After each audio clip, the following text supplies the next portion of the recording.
স্বাগত খেলা ভিউজে আপনাদের সঙ্গে আছি আমি আকাশ আহমেদ। আজ জানাবো দেশ বিদেশের আলোচিত খেলার আপডেট।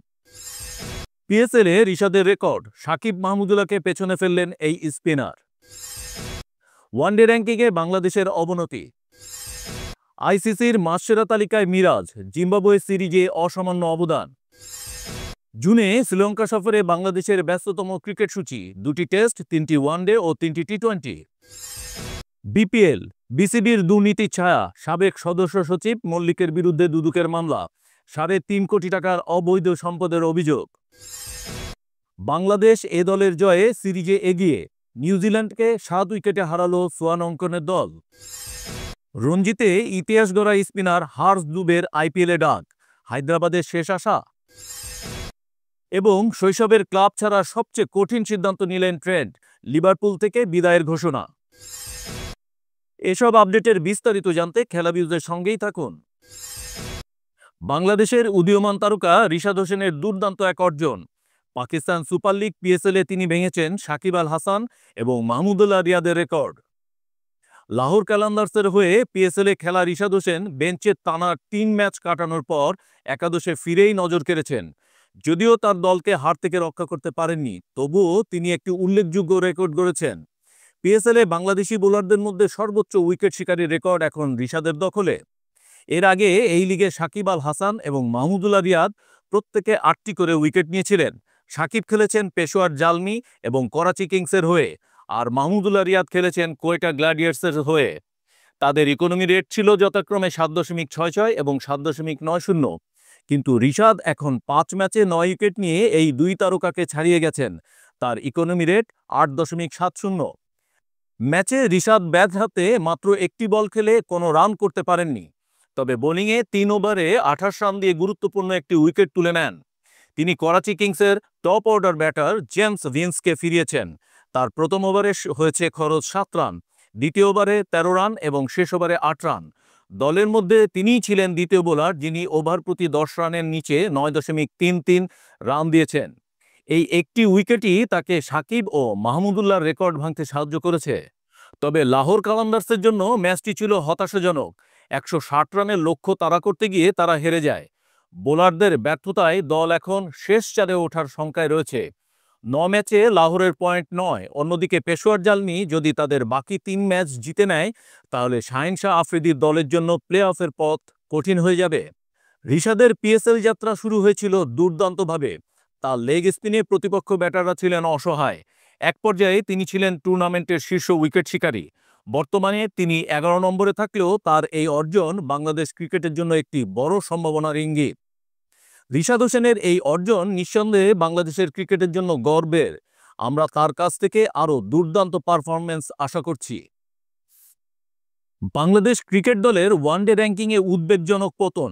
আইসিসি সর্বশেষ র্যাঙ্কিংয়ে নাজমুল হোসেন শান্তর নেতৃত্বাধীন দল এক ধাপ নেমে গেছে। ওয়ানডে ক্রিকেটে বাংলাদেশের পারফরম্যান্স বেশ কিছুদিন ধরে নিম্নমুখী। আফগানিস্তান ও ওয়েস্ট ইন্ডিজের কাছে সিরিজ হার, চ্যাম্পিয়ন্স ট্রফিতে জয়ের দেখা না পাওয়া, এসবের প্রভাব পড়েছে আইসিসির বার্ষিক র্যাঙ্কিংয়ে। বাংলাদেশ 4 রেটিং পয়েন্ট হারিয়ে 9 নম্বর থেকে 10 নম্বরে নেমে গেছে। 76 রেটিং পয়েন্ট নিয়ে শান্তদের দল এখন জিম্বাবুয়ের ঠিক সামনে, যারা 55 পয়েন্ট নিয়ে 11 নম্বরে। ওয়েস্ট ইন্ডিজ এক ধাপ উন্নতি করে বাংলাদেশকে পেছনে ফেলেছে। আইসিসির প্রকাশিত র্যাঙ্কিংয়ে শীর্ষে কোনো পরিবর্তন নেই। টেস্ট ক্রিকেটে অস্ট্রেলিয়া এবং ওয়ানডে ও টি-20তে ভারত প্রথম স্থান ধরে রেখেছে। বাংলাদেশ টেস্ট ও টি-20 র্যাঙ্কিংয়ে 9 নম্বরে অপরিবর্তিত রয়েছে। তবে ওয়ানডেতে এই পতন দলের জন্য উদ্বেগের কারণ হয়ে দাঁড়িয়েছে। এদিকে টি-20 র্যাঙ্কিংয়ে আইসিসি এবার প্রথমবারের মতো 100টি দলকে অন্তর্ভুক্ত করেছে। গত 3 বছরে কমপক্ষে 8টি টি-20 ম্যাচ খেলা দলগুলো এই তালিকায় স্থান পেয়েছে। 2019 সাল থেকে চালু এই বৈশ্বিক র্যাঙ্কিংয়ে এতদিন 80টি দল অন্তর্ভুক্ত ছিল। বাংলাদেশের জন্য ওয়ানডে ফরম্যাট একসময় ছিল শক্তির জায়গা, কিন্তু সাম্প্রতিক হার দলের আত্মবিশ্বাসে আঘাত করেছে। আসন্ন ম্যাচগুলোতে শান্তদের ফিরে আসার জন্য কঠোর পরিশ্রম করতে হবে। ভক্তরা আশা করছেন টাইগাররা শীঘ্রই তাদের হারানো গৌরব ফিরিয়ে আনবে। বাংলাদেশ ক্রিকেট দলের এই চ্যালেঞ্জিং সময়ে ভক্তদের সমর্থন অত্যন্ত গুরুত্বপূর্ণ। আমরা আশা করছি শান্তরা দ্রুত ফর্মে ফিরবেন। বাংলাদেশের অলরাউন্ডার মেহেদী হাসান মিরাজের দুর্দান্ত অর্জন। জিম্বাবুয়ের বিপক্ষে টেস্ট সিরিজে তার অসাধারণ পারফরমেন্স তাকে আইসিসির মাসসেরা খেলোয়াড়ের সংক্ষিপ্ত তালিকায় জায়গা করে দিয়েছে। জিম্বাবুয়ের বিপক্ষে 2 টেস্টের সিরিজে বাংলাদেশ পূর্ণাঙ্গ জয় পায়নি। সিলেটে প্রথম টেস্টে হারের পর নাজমুল হোসেন ছাত্রর দল পড়েছিল বিপাকে। তবে চট্টগ্রামে দ্বিতীয় টেস্টে মেহেদী হাসান মিরাজের ব্যাট বলের দাপটে দল ফিরে আসে। তার এই লড়াকু পারফরমেন্স তাকে আইসিসির মাসসেরা খেলোয়াড়ের তালিকায় জায়গায় করে দিয়েছে, যেখানে তার সঙ্গে রয়েছেন জিম্বাবুয়ের ব্লেসিং মুজারাবানি ও নিউজিল্যান্ডের বেন সিয়ার্স। সিলেট টেস্টে মিরাজ 2 ইনিংসে 10 উইকেট শিকার করেন, যার মাধ্যমে তিনি বাংলাদেশের তৃতীয় বোলার হিসেবে টেস্টে 200টি উইকেটের মাইলফলকে স্পর্শ করেন। তবে দলের হার তার এই কৃতিত্বকে কিছুটা ম্লান করেছিল, কিন্তু চট্টগ্রামে তিনি ব্যাটে বলে ঝড় তুলেছেন। প্রথম ইনিংসে ক্যারিয়ারের দ্বিতীয় টেস্ট সেঞ্চুরি হাঁকান তিনি। দ্বিতীয় ইনিংসে টানা 5 উইকেট তুলে নিয়ে দলকে ইনিংস ব্যবধানে জয় এনে দেন। এই জয়ে বাংলাদেশ 1-1 সমতায় সিরিজ শেষ করে। মিরাজের এই পারফরমেন্স বাংলাদেশ ক্রিকেটের জন্য গর্বের। তার অলরাউন্ড নৈপুণ্য দলকে বিপর্যয় থেকে উদ্ধার করেছে এবং আইসিসির স্বীকৃতি তার প্রতিভার প্রমাণ। ভক্তরা এখন তার কাছ থেকে আরও বড় অবদান আশা করছেন। মেহেদী হাসান মিরাজের এই অর্জন বাংলাদেশ ক্রিকেটের সম্ভাবনাকে আরও উজ্জ্বল করেছে। আমরা তার কাছ থেকে ভবিষ্যতে আরও দুর্দান্ত পারফরমেন্স প্রত্যাশা করছি। বাংলাদেশ ক্রিকেট দলের আগামী সফরের সূচি চূড়ান্ত হল। সংযুক্ত আরব আমিরাত ও পাকিস্তান সফরের পর জুন মাসে শ্রীলঙ্কার মাটিতে 2টি টেস্ট, 3টি ওয়ানডে ও 3টি টি-20 খেলবে লাল সবুজেরা। সোমবার 5ই মে শ্রীলঙ্কা ক্রিকেট বোর্ড এসএলসি এই সিরিজের বিস্তারিত সূচি প্রকাশ করেছে। বাংলাদেশ জাতীয় ক্রিকেট দল চলতি মাসে সংযুক্ত আরব আমিরাত ও পাকিস্তান সফরে 7টি টি-20 ম্যাচ খেলবে। এরপর আগামী জুনে লিটন দাস ও মেহেদী হাসানদের নিয়ে দল শ্রীলঙ্কা সফরে যাবে। শ্রীলঙ্কা ক্রিকেট বোর্ডের ঘোষণা অনুযায়ী এই সফরে বাংলাদেশের 2টি টেস্ট, 3টি ওয়ানডে এবং 3টি টি-20 ম্যাচ খেলবে। সফর শুরু হবে 13ই জুন, যখন বাংলাদেশ দল শ্রীলঙ্কায় পৌঁছাবে। প্রথম টেস্ট ম্যাচটি 17ই জুন গলে অনুষ্ঠিত হবে। দ্বিতীয় টেস্ট শুরু হবে 25শে জুন কলম্বোর সিংহলিস স্পোর্টস কমপ্লেক্সে। ওয়ানডে সিরিজ শুরু হবে 2রা জুলাই কলম্বোর প্রেমাদাসা স্টেডিয়ামে। দ্বিতীয় ওয়ানডে হবে 5ই জুলাই একই ভেন্যুতে। তৃতীয় ও শেষ ওয়ানডে ম্যাচটি পাল্লেকেলেতে 8ই জুলাই অনুষ্ঠিত হবে। সবকটি ওয়ানডে ম্যাচই দিবারাত্রির। টি-20 সিরিজের প্রথম ম্যাচটি 10ই জুলাই পাল্লেকেলেতে মাঠে গড়াবে। দ্বিতীয় ম্যাচ 13ই জুলাই ডাম্বুলায় এবং সিরিজের শেষ ম্যাচটি 16ই জুলাই কলম্বোর প্রেমাদাসা স্টেডিয়ামে অনুষ্ঠিত হবে।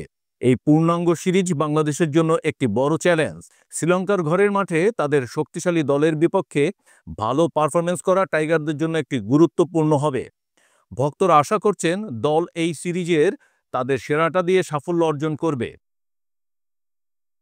বাংলাদেশ ক্রিকেটের গভীরে জড়িয়ে থাকা দুর্নীতির অভিযোগ আবারও আলোচনায়। বাংলাদেশ প্রিমিয়ার লিগ, বিপিএল এবং বিসিবির সাবেক সদস্য সচিব ইসমাইল হায়দার মল্লিকের বিরুদ্ধে 3.5 কোটি টাকার অবৈধ সম্পদ গড়ে তোলার অভিযোগে মামলা করেছে দুর্নীতি দমন কমিশন দুদক।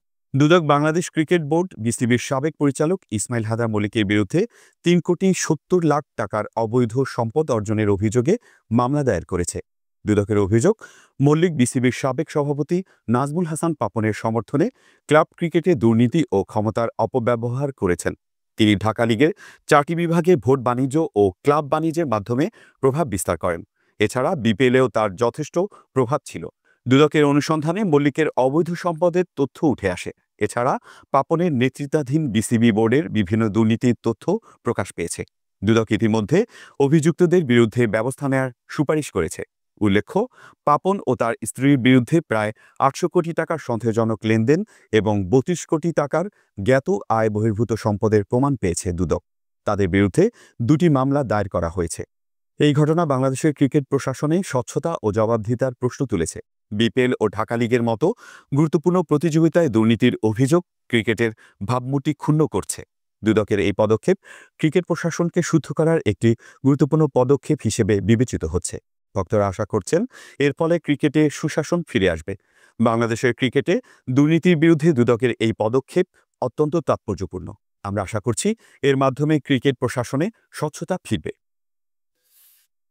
বাংলাদেশ ক্রিকেট দল নিউজিল্যান্ড দলকে ধারাবাহিকভাবে হারিয়ে 3 ম্যাচের সিরিজে 1-0 এগিয়ে গেছে। সিলেট আন্তর্জাতিক ক্রিকেট স্টেডিয়ামে অনুষ্ঠিত প্রথম ওয়ানডেতে নিউজিল্যান্ড দলকে 7 উইকেটে হারিয়েছে বাংলাদেশের দ্বিতীয় সারির ক্রিকেটাররা। সিলেট আন্তর্জাতিক ক্রিকেট স্টেডিয়ামে নিউজিল্যান্ড এ দলের দেওয়া ১৪৭ রানের লক্ষ্য বাংলাদেশ এ দল সহজেই টপকে গেছে। ৩ ম্যাচের ওয়ানডে সিরিজে তারা ১-০ ব্যবধানে এগিয়ে।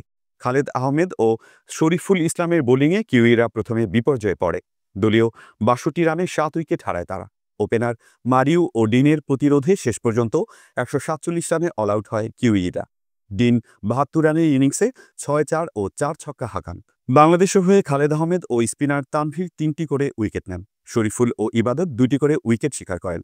খালেদের দুর্দান্ত বোলিং তাকে ম্যাচ সেরার পুরস্কার এনে দেয়। জবাবে বাংলাদেশের শুরুটা ছিল দারুণ, তবে পারভেজ হোসেন ইমন ৩০ এবং মোহাম্মদ নাইম ১৮ রানে ফিরলে চাপে পড়ে দল। এনামুল হকের ৩৮ রানের ইনিংস দলকে এগিয়ে দেয়। ১০৮ রানে ৩ উইকেট পড়লেও অধিনায়ক নুরুল হাসান সোহান ও মাইদুল ইসলাম অঙ্কনের অপরাজিত ৪০ রানের জুটি দলকে জয়ের বন্দরে পৌঁছে দেয়। অঙ্কনের ৬১ বলে ৪২ রান ছিল ম্যাচ জয়ের চাবিকাঠি। সিরিজের বাকি দুটি ম্যাচ সিলেটেই। পরবর্তী ম্যাচ ৭ই মে। এই জয় বাংলাদেশ এ দলের আত্মবিশ্বাস বাড়িয়েছে। ভক্তরা এখন সিরিজ জয়ের অপেক্ষায়। বাংলাদেশ এ দলের এই দাপুটে জয় ক্রিকেট প্রেমীদের মনে আনন্দের জোয়ার এনেছে। আমরা দলের আরও সাফল্য কামনা করছি। আইপিএল ২০২৫-এ ধুঁকতে থাকা সানরাইজার্স হায়দ্রাবাদ দল নতুন আশা নিয়ে ডাক দিল রঞ্জি ট্রফিতে ইতিহাস গড়া স্পিনার হার্ষ দুবেকে। ইনজুরি কবলিত দলে এবার এই ২২ বছর বয়সী অলরাউন্ডারকে বেছে নিয়েছে হায়দ্রাবাদ ফ্রাঞ্চাইজি। আইপিএলে সানরাইজার্স হায়দ্রাবাদের জন্য সময়টা মোটেও ভালো যাচ্ছে না। প্লে অফের দৌড়ে পিছিয়ে থাকা দলটি চোটের ধাক্কায় বিপর্যস্ত। অ্যাডাম জাম্পার বদলি স্পিনার রবিচন্দ্রন শরণও চোটে পড়ায় দলে ডাক পেয়েছেন ২২ বছর বয়সী হার্ষ দুবে। ভারতের ঘরোয়া ক্রিকেটে দুর্দান্ত পারফরমেন্সের জন্য তিনি ইতিমধ্যে আলোচনায়। রঞ্জি ট্রফিতে বিদর্ভার হয়ে হার্ষ ১০ ম্যাচে ৬৯ উইকেট শিকার করেন, যা এক মৌসুমে সর্বোচ্চ উইকেটের রেকর্ড। তিনি ৫ বার ৫ উইকেট এবং ২ বার ম্যাচে ১০ উইকেট নেন। প্রথম শ্রেণীর ক্রিকেটে ৩২ ইনিংসে তার ৯৭ উইকেট, বোলিং গড় ১৯.৯৮। লিস্ট এ ফরম্যাটে ২০ ম্যাচে ২১ উইকেট নিয়েছেন, ইকোনমি মাত্র ৪.৬৭। বাঁহাতি অফ স্পিনার হিসেবে তিনি ব্যাটিংয়েও অবদান রাখতে পারেন। হায়দ্রাবাদ হার্ষকে ৩০ লাখ টাকায় দলে নিয়েছে। এখন পর্যন্ত ১৬ টি-২০তে ম্যাচে ৯ উইকেট ও ১৯ রান করেছেন তিনি। তবে তার ঘরোয়া ক্রিকেটের দাপট আইপিএলের বড় মঞ্চে তাকে আলো ছড়াতে সাহায্য করতে পারে। হার্ষ এই সুযোগে নিজের শেয়ারটা দেওয়ার জন্য মুখিয়ে আছেন। দলের বর্তমান অবস্থান অবশ্য চিন্তার। ১০ দলের মধ্যে হায়দ্রাবাদ ১০ ম্যাচে মাত্র ৩ জয় নিয়ে নবম স্থানে। প্লে অফে উঠতে বাকি সব ম্যাচ জিততে হবে প্যাট কামিন্সের দলকে। হার্ষের সংযোজন দলের স্পিন বিভাগে নতুন শক্তি যোগ করতে পারে। হার্ষ দুবের আইপিএল অভিষেক ক্রিকেট প্রেমীদের জন্য উৎসাহ সৃষ্টি করেছে। আমরা তার সাফল্য কামনা করছি। প্রিমিয়ার লিগের ইতিহাসে অন্যতম সেরা ফুলব্যাক ট্রেন্ট আলেকজান্ডার আর্নল্ডের যুগের অবসান ঘটল লিভারপুলে। সোমবার ৫ই মে নিজের সামাজিক যোগাযোগ মাধ্যমে তিনি নিশ্চিত করেছেন এই মৌসুম শেষেই ছাড়ছেন শৈশবের ক্লাবটিকে। ২০ বছরের সম্পর্ক শেষ করে তিনি কেন এমন সিদ্ধান্ত নিলেন? লিভারপুলের English fullback Trent Alexander Arnold মৌসুম শেষে ক্লাব ছাড়ার ঘোষণা দিয়েছেন।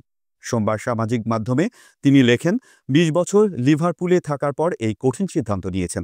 তার চুক্তির মেয়াদ এই মৌসুমেই শেষ হচ্ছে এবং তিনি নতুন চুক্তি করছেন না। গুঞ্জন, ফ্রি এজেন্ট হিসেবে তিনি রিয়াল মাদ্রিদে যোগ দিতে পারেন। ২০০৪ সালে ৬ বছর বয়সে লিভারপুল একাডেমিতে যোগ দেন ট্রেন্ট। ২০১৬ সালে মূল দলে ডাক পান। ইউর্গেন ক্লোপের অধীনে তিনি লিভারপুলের রক্ষণে নিয়মিত মুখ হয়ে ওঠেন। ২০১৮-১৯ চ্যাম্পিয়ন্স লিগের সেমিফাইনালে বার্সেলোনার বিপক্ষে তার সেই বুদ্ধিদীপ্ত কর্নার কিক সমর্থকদের মনে অমর। লিভারপুলের হয়ে ৩৫২ ম্যাচে ২৩ গোল ও ৯২ অ্যাসিস্ট করেছেন তিনি। Champions league, premier league, club বিশ্বকাপ সহ ৮টি ট্রফি জিতেছেন। সমর্থকদের উদ্দেশ্যে তিনি লিখেছেন, ক্লাবের সর্বোচ্চ স্বার্থে তিনি নিজের সিদ্ধান্ত নিয়েছেন। তিনি ক্লাব, সমর্থক ও একাডেমির প্রতি কৃতজ্ঞতা জানিয়ে বলেছেন, তারা তার জীবনের অবিচ্ছেদ্য অংশ। এই বিদায় বাংলাদেশের লিভারপুল সমর্থকদের মনেও আঘাত হানছে। তবে ট্রেন্টের নতুন যাত্রায় সবাই তার সাফল্য কামনা করছেন। তার পরবর্তী গন্তব্য কী হবে তা নিয়ে ফুটবল বিশ্বে আগ্রহ তুঙ্গে। ট্রেন্ট আলেকজান্ডার আর্নল্ডের এই সিদ্ধান্ত ফুটবল বিশ্বে নতুন আলোচনার জন্ম দিয়েছে। আমরা তার ভবিষ্যৎ সাফল্য কামনা করছি। এই ছিল এখনকার মতো। খেলার আরও আপডেট জানতে চোখ রাখুন অফ স্পোর্টসের ফেসবুক পেজে এবং সাবস্ক্রাইব করুন অফ স্পোর্টসের ইউটিউব চ্যানেলে। অফ স্পোর্টসের সাথেই থাকুন।